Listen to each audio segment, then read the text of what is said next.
வணக்கம். முதல் திருக்குறள் மாநாட்டினை நடத்தியவர் யார்? அது எங்கே நடந்தது? விழுப்புரம் மாவட்டத்திலே பிறந்து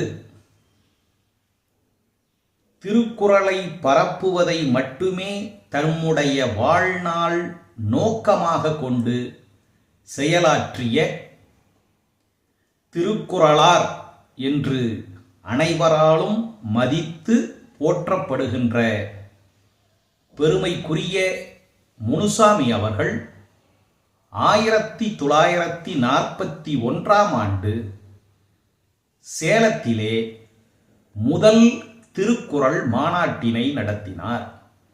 தேவநேய பாவாணர் உள்ளிட்ட பெரும் அறிஞர் பெருமக்கள் அந்த மாநாட்டிலே கலந்து கொண்டு சிறப்பித்தனர். அதைத் தொடர்ந்து அவர் சென்னையில் ஒரு திருக்குறள் மாநாட்டினை நடத்தினார்.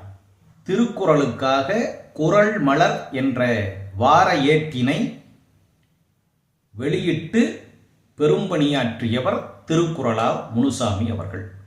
திண்டிவனம் நாடாளுமன்ற தொகுதியின் உறுப்பினராக அவர் தேர்வு செய்யப்பட்ட பிறகு பாராளுமன்றத்திலே பேசுகின்ற ஒவ்வொரு முறையும் திருக்குறளை கூறி அதன் பிறகு தன்னுடைய பேச்சை தொடங்குவார்.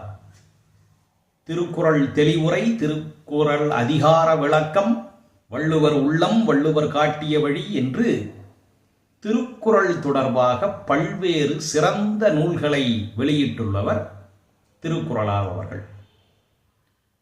1948 ஆண்டு சென்னை ராயபுரத்திலே தந்தை பெரியார் அவர்கள் நடத்திய திருக்குறள் மாநாட்டில் திருக்குறளார் முனுசாமி அவர்கள் கலந்து கொண்டு சிறப்பித்த நிகழ்வும் நடந்தது.